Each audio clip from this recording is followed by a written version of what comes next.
महर्षि भारद्वाज की नगरी प्रयाग को संत परंपरा ऋषि परंपरा को आगे बढ़ाते हुए योगी आदित्यनाथ ने इस बार कुंभ के पर्व के आयोजन को दिव्य रूप दिया है।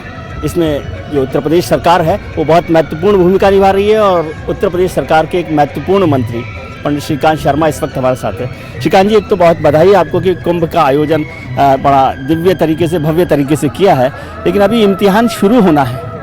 आपको लग रहा है कि तैयारी 15 जनवरी से मकर संक्रांति से यहाँ अखाड़ों के स्नान से ऐसे दिव्य कुंभ भव्य कुंभ का शुभारंभ शुरू होगा।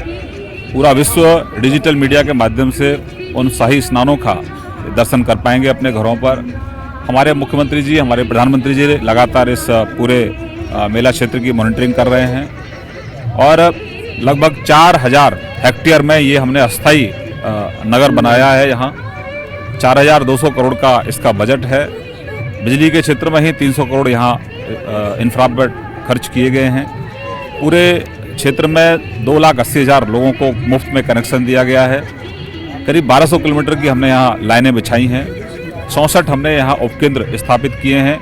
1 मिनट भी बिजली ना जाए इस तरह की व्यवस्था हम लोग यहाँ कर रहे हैं। तो स्वच्छ कुंभ, सुरक्षित कुंभ और डिजिटल कुंभ का संकल्प लेकर हम यहाँ काम कर रहे हैं। हम अपने प्रधानमंत्री जी का और अपने मुख्यमंत्री जी का अभिनंदन आभार प्रकट कर रहे हैं और कि 450 साल बाद हम अक्षय वट के दर्शन कर रहे हैं, हम सरस्वती कूप के दर्शन कर रहे हैं। और एक जो संकल्प लिया हमारे प्रधानमंत्री जी ने अविरल गंगा का, निर्मल गंगा का, इसके शुद्धिकरण पे हमने बहुत काम किया है। 32 नाले गंगा में गिरते थे गंदे, उनको टैप करने का काम किया है। भविष्य में इस पर और हमको बहुत काम करना है, यमुना और गंगा को शुद्ध करने का।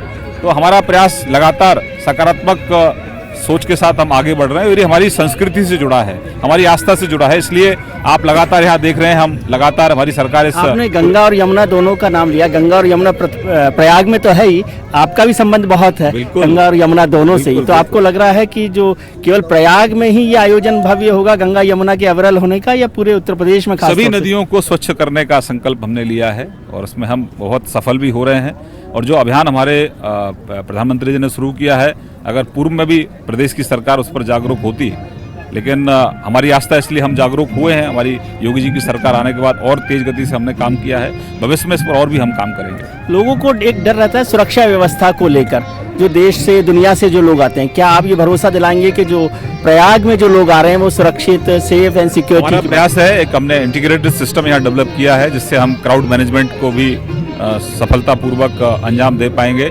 लगभग हमारे 30,000 पुलिस पर्सनल्स यहाँ काम करेंगे, अलग अलग विंग्स में काम कर रहे हैं। सुरक्षा की दृष्टि से चाक चौबंद व्यवस्था हम लोगों ने, हमारा प्रयास है और हम माँ गंगा से, प्रयागराज की जो पवित्र भूमि है, इससे हम लोग आशीर्वाद भी लेंगे कि हमारा ये आयोजन पूरी तरह से सफल हो। एक आखिरी प्रश्न कि आप जो है राम मंदिर से हमेशा जुड़े रहे हैं, इस प्रयाग में धर्म संसद भी हो रही है, सरकार भी कुछ काम कर रही है। आपको लगता है कि पंडित श्रीकांत शर्मा और योगी आदित्यनाथ के नेतृत्व में अब उत्तर प्रदेश में राम मंदिर निर्माण पर कुछ बड़ा काम हो पाएगा? देखिए, आप अनुभवी पत्रकार हैं और ये पूरा मसला अदालत में विचाराधीन है।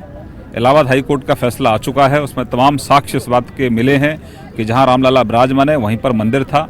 और अभी जैसे सुनवाई शुरू हुई, पहले जो जज थे उनके समय कांग्रेस के एक वकील ने कहा कि इसका हल जो है वो 19 के बाद आए, और अभी जब सुनवाई शुरू हुई तो कांग्रेस समर्थित एक वकील ने एक जज के ऊपर ही सवाल खड़े कर दिए, तो फिर उसको आगे विलंब हुआ। तो इस पूरी व्यवस्था में कहीं कोई रोड़ा है। तो कांग्रेस से तो मजबूत है ना भारतीय जनता पार्टी, ये कांग्रेस से अटक जाएगा मंदिर निर्माण? हम देश के संविधान से ऊपर नहीं है और जो संविधान है वो सबसे ऊपर है। भगवान राम का स्थान हमारे लिए आस्था है। जहाँ प्रयागराज पवित्र भूमि आप जहाँ खड़े हैं, ये भी हमारी आस्था से जुड़ा है। ये हमारे लिए कभी राजनीतिक मुद्दे नहीं रहे, ये हमारी आस्था से जुड़े मुद्दे हैं। और हमारी आज भी हमारा भरोसा है कि आज भी हमारा न्यायपालिका पर भरोसा है, हमारा संविधान में अपना भरोसा है कि ये समस्या का समाधान निश्चित रूप से न्यायालय के माध्यम से निकलेगा और इसके लिए हम प्रयासरत हैं। चलिए, बहुत शुभकामनाएं आपको।